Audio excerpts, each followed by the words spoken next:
Alright, so I'm sure many of you have heard of others say before, maybe you yourself have said this before, that you can't play a certain opening because it's too theoretical. But I'm here today to call that out and just call it complete nonsense, and I'm going to explain to you why I believe that is. So the first thing I want to say is that these people who are saying that these openings are too theoretical, have these people actually played these openings themselves in practice against people their own level, and then came back from these games and being like, oh my god, these players all knew 20 plus moves of opening theory, and I got completely destroyed out of the opening. Therefore, this opening is too theoretical, and I can't play it. Like, show me one person who that has happened to. That's happened to no one, right? And this is the reality of the matter for most people. The opening really dictates the result of the game. And you might say, then why would I bother learning an opening that is theoretical? And that's a good question, because you might say it doesn't matter how theoretical it is because the opening doesn't determine the result of the game. But the way I look at it is that you can get away with playing these openings which are supposedly very theoretical, while getting the benefits of playing openings which result in sort of these very rich positions which you get from more mainline openings and not really sideline openings as often.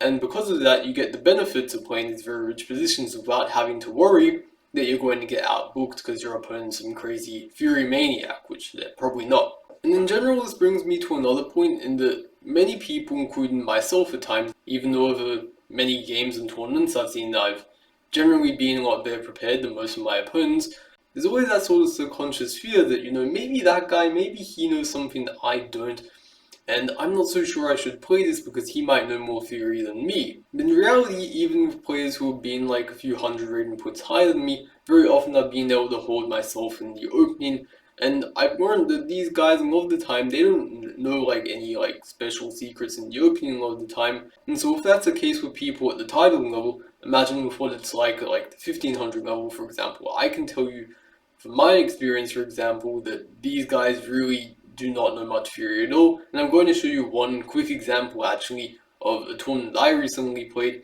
where my opponent had a rating of around like 1400 I think, but in that tournament he performed at around 2000, had a really good tournament, but even then in the opening he showed a complete lack of knowledge. So the opening opened with e4, I was playing with black by the way, I'll flip the board, I played c6, d4, d5, have a Caro-Kann, this is my mainline opening with black.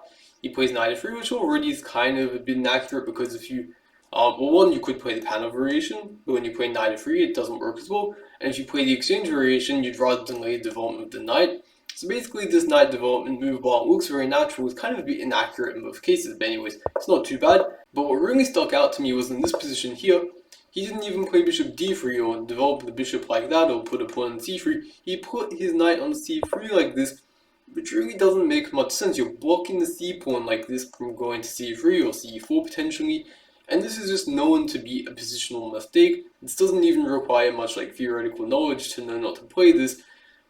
But again, at the, like 1500, 1600 level, below that even, like, this is what's going to happen very often. You might go off and learn all this opening theory only by move 5 for your opponent to deviate, and then you're kind of like, what do I do? Well, you can just play natural moves, like I played bishop g4 in the game, I got a good position, I played e6, bishop d6, developed my knight to e7, f6, I can't quite remember, and I got an absolutely fine position. And this is the thing, you don't need to worry about your opponent like knowing 20 moves of theory, because very often they're just going to play moves like knight c3, and you can just get a good position very easily. And this isn't to say there aren't going to be people who occasionally know their theory and they're studied up with some like chessboard course or something, but even then, as I was saying earlier, don't stress, there's still a lot of potential ahead in the game where your opponents could make all sorts of errors. So even if they do know more opening theory and they get a better position and all that, don't stress, still plenty of potential to outplay them later in the game and ultimately win.